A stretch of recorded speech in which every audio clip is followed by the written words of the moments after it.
everyone, welcome back to the Earthdawn Survival Guide, the podcast for all disciplines, paths, players, and game masters.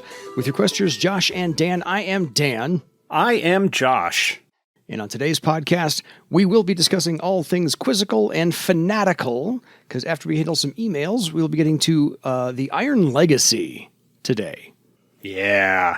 And if you have any questions for us about anything you're going to hear, anything you'd like us to talk about, or anything else, by the way, please contact us at edsgpodcast@gmail.com or leave us a voicemail.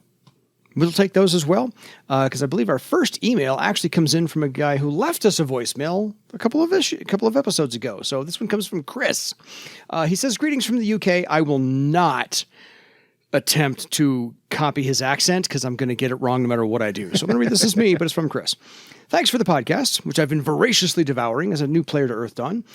The how would you create an alchemist discipline question has been in my head since it came up, though I wouldn't play one, so I'm sharing with you to get it out of my head. My approach would be to broaden alchemist out to become a knowledgeable expert. Many of the historical famous alchemists, Sir Isaac Newton, were polymaths with an understanding of a wide range of sciences, often pushing back frontiers on multiples of these.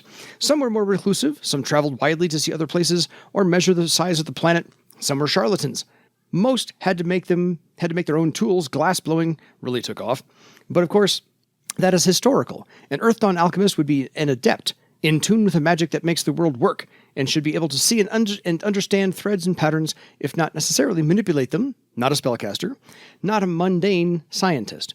So, for talents, apart from alchemy, I'd suggest one knowledge skill as a talent, item history, craftsman as a talent, or astral sight, evidence analysis. Some option skills might include perception ones that affect combat due to heightened understanding, such as anticipate blow and spot armor flaw. Probably another knowledge skill as a talent at each tier. Awareness, arcane mutterings, forgery as a talent, probably a journeyman rather than novice. An ability at probably journeyman would allow spending of karma on any knowledge skill test.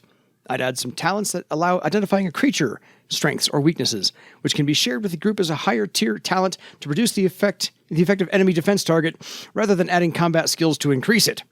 Just a few ideas. Clearly, as a person with one session experience in Earthdawn, I'm no expert.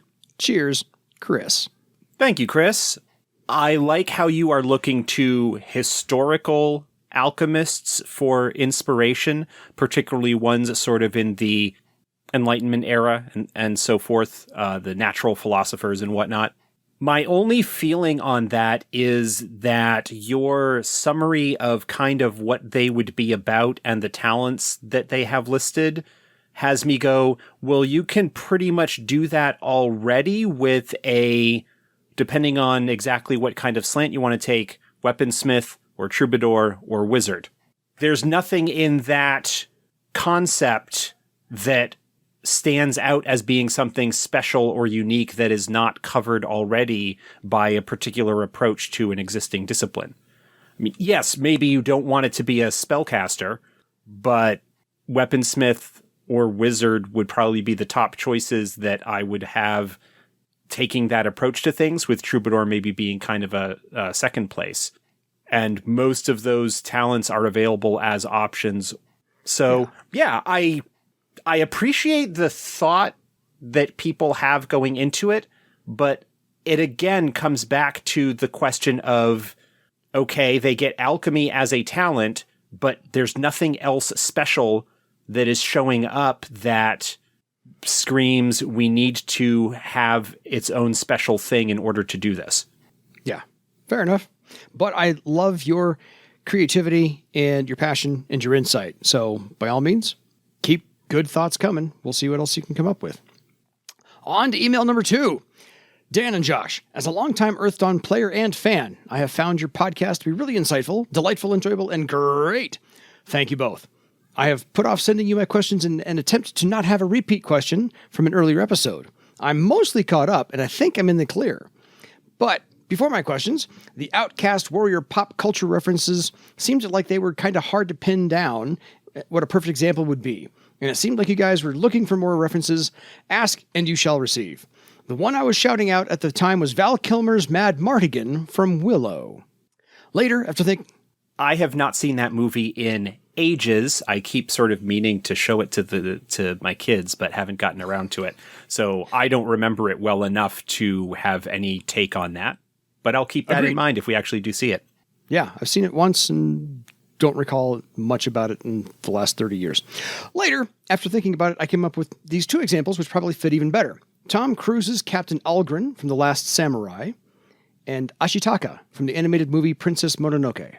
Ashitaka is actually a really, really good one. That is a good reference now that you mention it. Yeah, I think that one's pretty cool. Although the reason that Ashitaka is exiled does not really have to do with a matter of honor.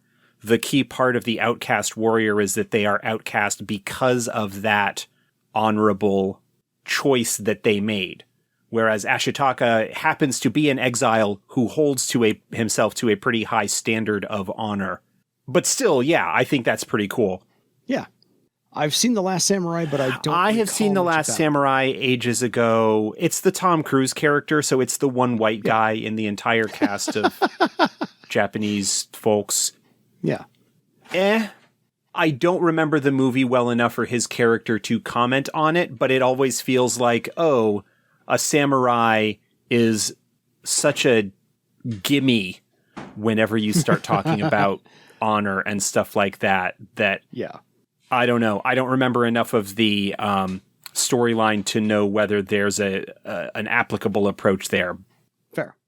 I liked the soundtrack more than the movie, so I bought the soundtrack. But anyway, we'll get on with the rest. Questions. 1.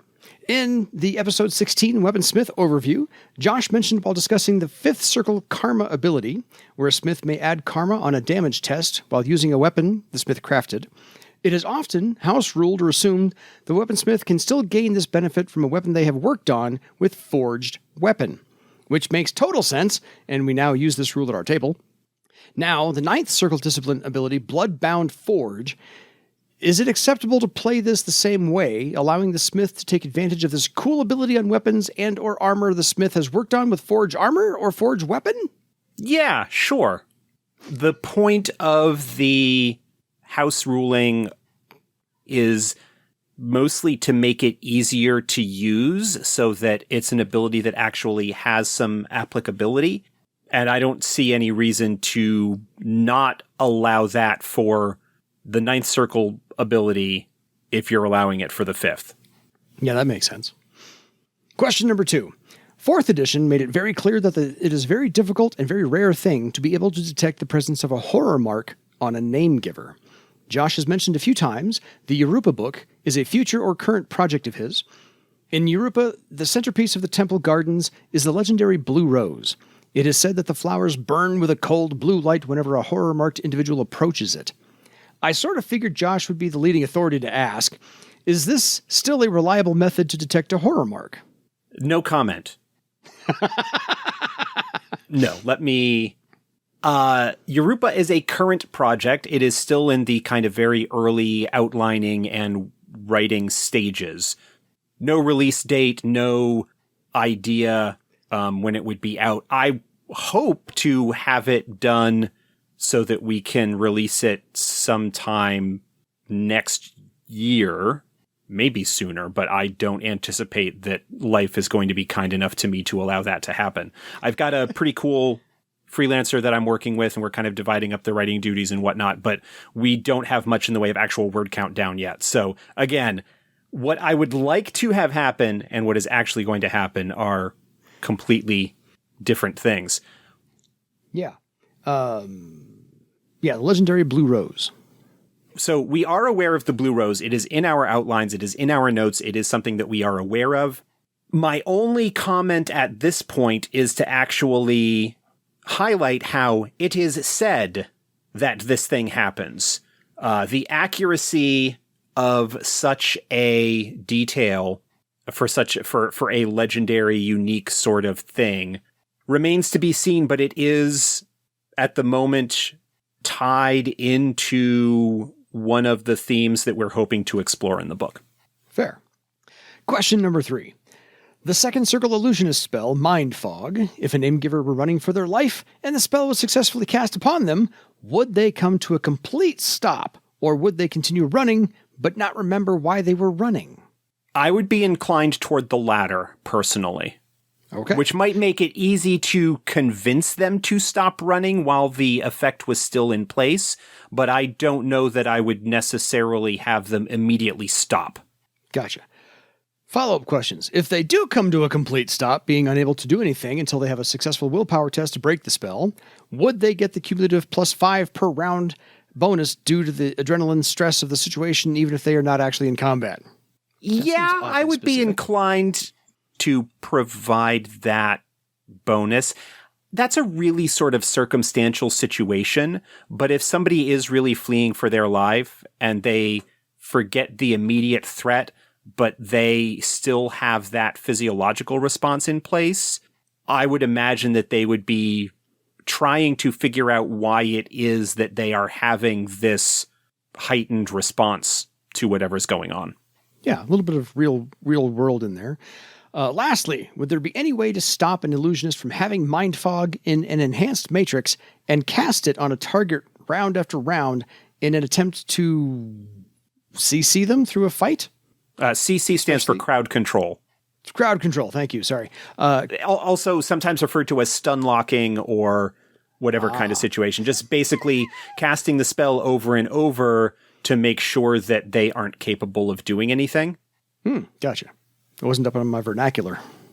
Technically, the case of a boss fight, he says. Yeah. That just feels cheesy.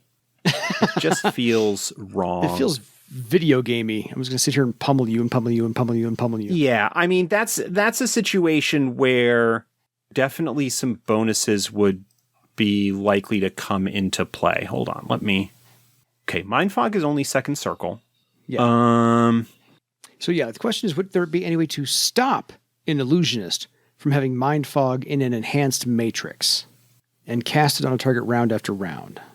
There's nothing that would stop it, but if the idea is to lock down an enemy for a combat, what I would do is rather than have it reset the +5 bonus each time the spell is cast, just have that bonus accumulate. Because you can't have multiple effects of the same spell. Like they don't stack. First off, I would talk and say, hey, this is kind of a degenerate strategy. This is kind of a cheesy strategy. I would approach it from that direction first. But the second thing would be, if that's what you want to do, then that cumulative +5, because each round in combat, the target gains a +5 cumulative bonus to their willpower test to shake off the effect. I would just have that cumulative total just keep ramping up rather than allowing the multiple castings of the spell to basically reset that bonus every round or every other round or whatever the situation was. So first round +5, second round +10, third round +15. And also the spell doesn't prevent the individual from defending themselves, right? Appropriately defending yourself against hooligans is considered a reaction. They might not know why they are being attacked or what the circumstances are, but if they are being attacked, they are able to defend themselves. And I would say that would include casting spells or striking with weapons or whatever. It's not just defensive stuff. Their tactics might change slightly depending on the exact circumstances and where they might not remember exactly why they are doing what they're doing. But if you cast a spell and they forget that and you attack them, then they can fight back. It's not a way to prevent the boss from doing anything to you. Yeah. They're not just stunned and hanging out. Yeah, it's not a stun lock. It doesn't prevent them from doing anything. It just means that they don't remember exactly what it was that they were trying to do. So, yeah, somebody who might be trying to escape would forget why they were trying to escape, right? But they don't forget who they are. They just kind of forget in that moment what's going on. But it doesn't prevent them from, these people are attacking me. I don't understand why. Well, I guess I better defend myself. Fireball, fireball, fireball. For lack of a better example, yes. Yeah, and if it's getting really bad, then I would just have that +5 bonus while in combat continue to stack and not be reset by individual castings of the spell. Fair enough. I'm okay. But again, like, approach it out of game first. I understand why you're trying to do what you want to do in a sense, maybe, and that is to quote unquote win the encounter, to find a strategy that can't be beat. It reminds me of a D&D game that I ran back in the 3rd edition days, where one of the players made a thief whose shtick was basically having a ring of invisibility. Like, I think it was a ring of invisibility and boots of haste, or some kind of like magical item combo that would in theory allow them to disappear. And then because they're invisible, that means they trigger their sneak attack ability again. Mm-hmm. Looking for a situation where they could minimize the risk that they had while trying to put out tons and tons of damage. And the trouble is that there's a bunch of stuff that was not susceptible to sneak attack damage. And so in situations where that combo didn't work, they had invested so much into getting that combo that they weren't capable of operating particularly well outside of it, and would get very frustrated in a sense because they felt that their thing was being denied. Mm-hmm. Well, you built it for a situation. That situation's not there. You're at a disadvantage now. You know, Mind Fog is not a stun lock. It doesn't prevent the boss from trying to smack you. They just might not know in the moment why they are doing it, except perhaps that, oh, these people are trying to hit me, so I'm going to hit them back. Yeah, you'll still trigger the fight or flight response. Yeah. You may not like either one. So, yeah. Question 4. The 4th Circle Illusionist spell, Notice Not. Does this actually make the caster invisible, or will Namegivers be able to see the caster but just not notice them or what they are about until they disturb the environment somehow? It doesn't make them invisible. It just makes them kind of not be noticed unless they kind of blend into the background a little bit. Yeah. Unless something happens that would potentially trigger, say, a sensing test if they are interacting with the environment in some way. I mean, the spell is going to do a certain amount to try and have people rationalize why something is going on, but it does not make them invisible. And the spell explicitly does not protect against any form of astral sensing, unlike some illusions where that is built in. You know, in fact, in the description, if the target interacts with anything in the area, onlookers may make a sensing test as appropriate. So it's decent. It helps, you know, it can help in certain circumstances, but it's not an invisibility spell. Yeah. It's more like, hey, where did I leave my doohickey? Oh, if it was a snake, it would have bit you because it was right there and you just didn't notice it. My group is enjoying 4th edition. I would say that it is easily my favorite edition of Earthdawn. Thank you, Josh and the development team, for all your hard work. And thank you, Dan, for making the EDSG podcast happen, for all the prep work you do in the process. Cheers, Aaron. P.S. Please forgive any grammatical errors or typos. Being an art major, writing and typing has never been my strong suit. Well, thank you. I appreciate the kind words, and I'm sure the rest of the team does as well. I do too. So email number 3. This is from Andy. Hi both. So far we have survived 2 sessions in our looks likely horror struck kaer. In case you hadn't noticed, Chris from the voice message and email is playing the Cinnamon Warrior in our group. Chris was 2 emails ago. I had been singing the praises of the podcast, and as you can see, it worked. Anyway, on to a few questions. As adepts circle up, how much does their astral pattern change, or does it not? Additionally, would this make higher circle adepts stand out more on astral? The thief ability power mask seems to imply something can be hidden. I don't think that astral sight or astral examination of an adept's pattern would be able to tell you necessarily their exact circle. I think that for me is a little bit too specific a detail that could be gleaned from that. But I think maybe with a couple of successes against the adept's mystic defense on an astral sight test, you might be able to tell maybe what tier they are, you know, novice, journeyman, warden, master, or maybe even again, with sufficient number of successes, maybe even be low journeyman or high journeyman or, something along those lines. Yeah. For me, a big part of astral sight and astral sensing has to do with what information is being looked for at the time of the examination and what relevance it might have to the story that is being told at that time. In theory, there is a whole lot of information that could potentially be learned from astral examination given sufficient time to do so, but how much of it is strictly relevant to what is going on at the moment?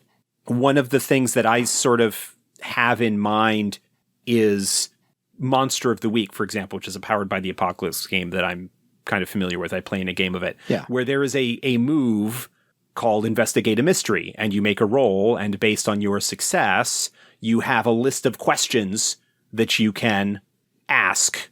That's like a list of 5 or 6 questions, like, what kind of creature is it? Where did it go?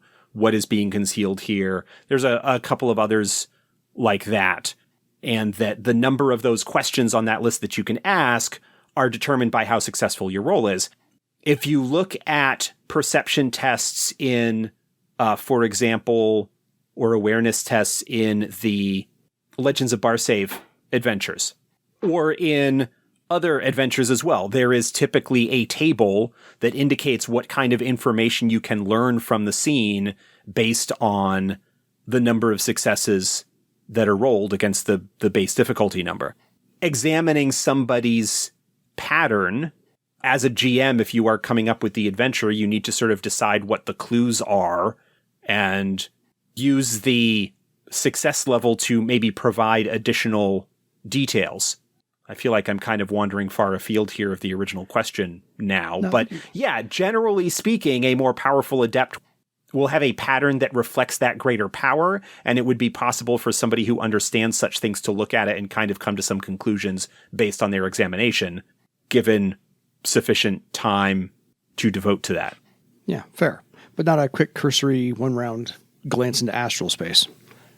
Not enough time. Secondly, is there any reason not to use a shield as a magician? I've deliberately avoided initiative penalties, but I can't see a reason I wouldn't use a buckler. Many thanks as ever, Andy. I don't think there's any reason to avoid doing it unless for some reason the spell descriptions, that the motions that are described as part of casting the spell would be not possible with a shield, but I don't see any reason why you couldn't have a buckler to do that. No, there are no discipline-based armor or weapon restrictions at all, so grab that buckler, give yourself a +1 to your physical defense, especially if you're a magician. You generally don't like it when things get up close and personal with you, and giving yourself a little bit of an extra bonus can be handy. I'm playing in a group right now with a dwarf elementalist, and he is wearing full plate armor. He absolutely goes last. If he rolls anything higher than a 0 on initiative, we're impressed. One of those things. Last email, and then on to all things fanatical. So, hello, Josh and Dan. This is from Jonathan. Always enjoying the show. I'm very fond of the episodes you do about the secret societies. I'm a longtime fan of Earthdawn, but I never took the time to read about them. Not because I was not interested. I was just postponing for many reasons. So thank you. I can now put my attention to it without much effort. Since January, I started a new campaign where I converted a popular module from D&D. I had fun figuring where to put everything and substituting elements with Barsavian culture. Now the players are nearing the end of the module, and I was wondering how to stretch this setting for further adventures. And then you started making episodes about secret societies. And I have to say, at every episode, I end up with a feeling like, oh yeah, I need to put that in my campaign. I am now overwhelmed by ideas on how to flesh out a bit more my antagonists, so thanks for the hand up. Now here's a question for Josh. Speaking of antagonists, have you ever thought about making paths or things alike for those secret societies and other organizations not really suited for players? Like Exolasher and Bloodwater from the Bloodwood, for instance. Thinking about the Keys of Death, I understand that death cannot grant devotions. But if a path can be formed around simple concepts like postal delivery, it wouldn't be too hard to justify a path for the Keys of Death. Same goes for the Hand of Corruption. I know these things need a lot of development before they can be put in a book. The question is more, did the subject ever happen in conversation at FASA?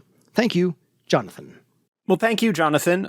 No, there have not been any discussions of creating paths for antagonist groups like that. From a conceptual standpoint, I absolutely think that it is possible for them to have a path that might grant them some special abilities, but I don't think we would ever see anything published in terms of a full path write-up for them, simply because it's not something that we would want to make available to player characters.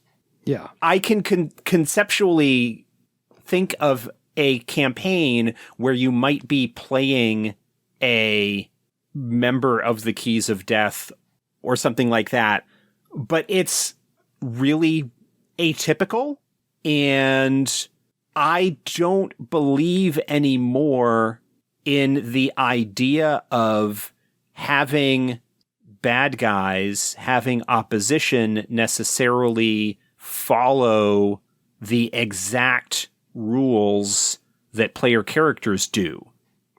If I want to have a group like the Keys of Death that have this unusual magical trait that they learn as a result of their pursuit of this goal, or as a result of their membership in this organization, then I, as a GM, can just kind of come up with it and have it be something that comes up from time to time again, and without needing to do a full path write-up or everything, just kind of hand wave it, and if it comes up to be a question, say, yeah, it appears to be some kind of weird path magic, but because of the oaths and restrictions and requirements that are involved in any kind of path, you don't really know anything about it.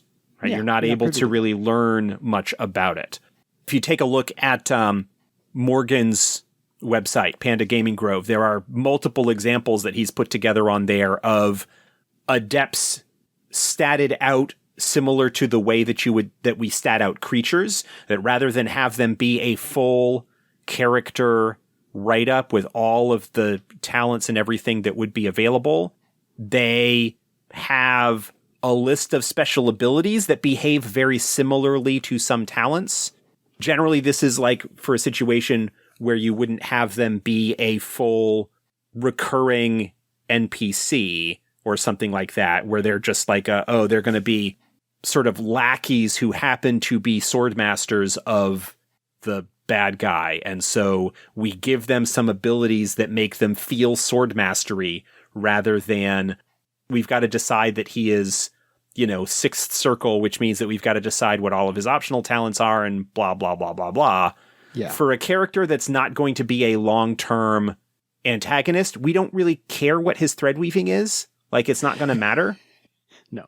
And I really think that that's the kind of prep that hinders things more for a GM than it does helping.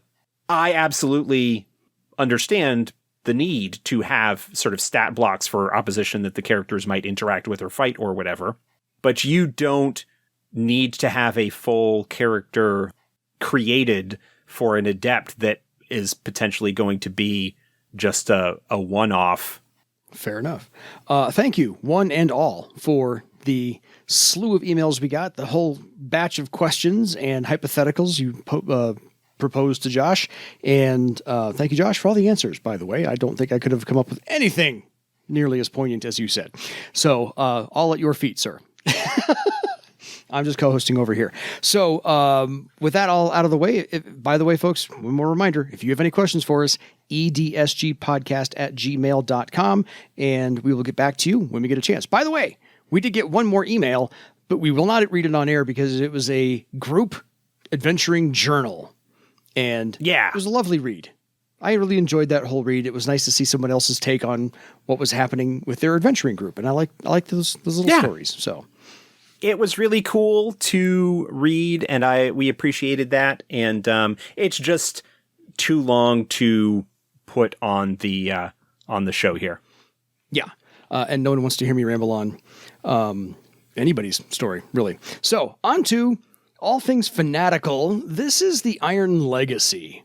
And this is probably one of my favorite essays I've read out of the Secret Societies of Barsaves. It's very well written.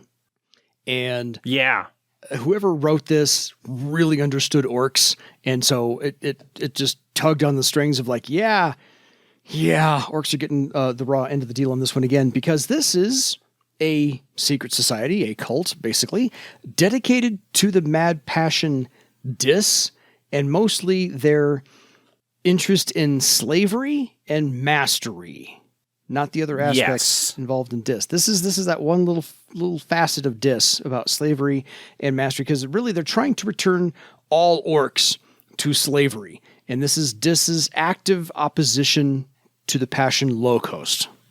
Yeah. This is the third Mad Passion cult that is in the book. There's one for Ragok, the Crownbreakers. There's one for Vestrial, which we talked about before. The Whisperers? I think you're right, the Whisperers. You are correct. Whisperers is Vestrial. No problem. You had it. You had it right. And then this is the third of them, the one dedicated to Dis, specifically focused on their aspect of slavery, especially focused on the legacy of orcs being the slave race and looking to break them, and especially focused in this case on Cara Fahd.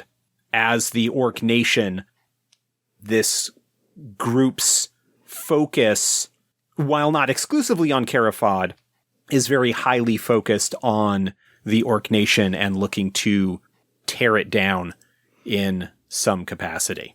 Yeah, since this was written at the time, or written and published at about the time when the Prelude to War was coming out, there obviously at the moment has not been a 4th edition update to this secret society. But this was around the time that Cara Fahd was getting founded, and mass pilgrimages were being made by orcs of other parts of Barsave in the province to get to Cara Fahd. And so this probably is ripe for the picking for any game master to use to update for their own campaign, now that the timeline's been advanced a little bit, and you can probably throw some more interactions on there. At this time, a little bit back in Earthdawn's past, this was founded by and is led by a quester of Dis himself, Talyrin, Kale, and he really, really hates orcs. He wants them all dead or in chains, and his efforts really are, at this point, focused on destroying Cara Fahd. Clearly, with the advance of the timeline, he wasn't entirely successful, but doesn't mean he's stopped trying or that he's dead. So he's using...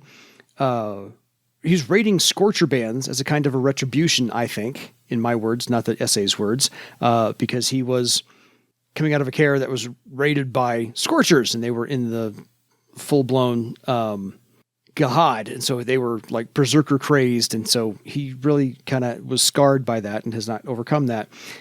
And he's hoping to demoralize orcs entirely throughout Barsave, if he can bring down the entire orc nation. So those are his main goals right there. Yeah. This is similar to the Crownbreakers, an organization that is dedicated to a particular goal.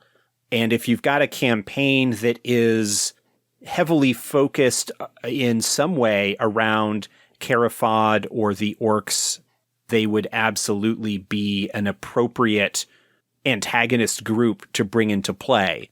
You certainly could expand their idea to deal with slavery in a broader sense, but this is a case where, much like the Crownbreakers, there is a particular individual that is driven to this objective not as a sort of broad overarching goal dictated to them by their patron passion, but more like, because I had this traumatic experience at the hands of orcs, I am damaged in some way and am taking that out, and the passion is empowering me in order to further this because I am devoted to them in pursuit of this ideal that is related.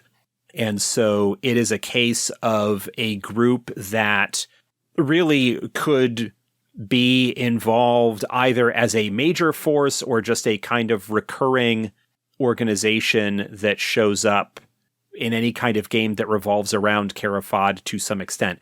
I don't recall now off the top of my head whether they come into play. They do actually. Does the Iron Legacy come into play in Empty Thrones? Oh, no, sorry. There's that whole storyline that takes place down on the border of Cara Fahd and Landis. Well, the Iron Legacy is not listed in the index, but... Yes, okay. One of the NPCs in Empty Thrones, and one who doesn't come into play sort of directly in the events there, but does get mentioned and is used as a potential spoiler or complication or whatever, is affiliated with the Iron Legacy and could cause problems in terms of the overall story of what's going on. The basic premise is that the Iron Legacy is still around and operating. Yeah. Making a reference to the Cara Fahd book, which came out after Secret Societies. Yeah. And kind of goes from there. So when you've got an organization that is devoted to a mad passion, there's no reason for us to have decided that they aren't around anymore. And so they are still around. Yeah. Why take out one of the toys from the sandbox? Right, exactly. So if you are familiar with Prelude to War, this is kind of where the Iron Legacy got its foundation. The beginning of the rise of the Orc Nation here as well. But yes, Talyrin, Talyrin, I like the spelling, no idea how to pronounce it, is also destroying vital supplies of established villages, burning crops, poisoning water, more subjugation methods, famine, thirst, hunger, whatnot. So he's really dedicated to either enslaving orcs or wiping them off the face of the earth. And members of the Iron Legacy are all led by little tiny bands here and there, are led by questers of Dis, but most of them are just, thugs, your typical average bigots. Most members are humans, a couple elves, a few dwarves, very handful of Tiskrang, but you will not find windlings or obsidian involved in the Iron Legacy at all. You also will not find any orcs because the organization is absolutely dedicated against them. Yeah. Also trolls. It's mentioned in the essay, in the game information section, that orcs, obsidian, trolls, and windlings, you will not find any of them among their number. Although you could potentially make a case that you might have an exception that would show up there. Yeah, good luck with that. There are a few adepts, of course, because they'll not just gather farm people and passersby. So every once in a while, somebody might be an adept of some discipline. Doesn't really matter what you want to use. So this is kind of free form, very flexible. As Josh said, you can use it for minor encounters, repeated encounters, major encounters. If you want to put them behind the major plot of something, by all means, they're free to do so. One of Talyrin Kale's favorite tactics is to fly scorcher colors so that they can so that the victims, any left alive, would blame Cara Fahd and or orc scorcher bands to increase the hatred, therefore, of orcs. So it's kind of the deceptive part to his tactics. Yeah. Again, sort of minor spoilers for Empty Thrones, because it is a story that revolves around the tensions on the Cara Fahd Landis border. The operations of the Iron Legacy in that area are mainly intended to continue to inflame the tensions between those groups. And again, potentially cause problems and things like that in terms of how that goes on. Yeah, fair.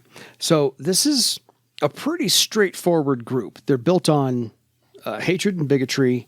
They are dedicated to the mad passion Dis.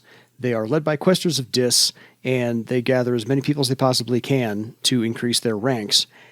And that's it. It's very sinister. It's not complex. It's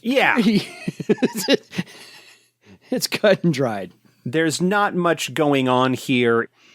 Unlike some other organizations where you could conceivably come up with a complex reason for why, or have an interesting situation in terms of what's going on. Mystery.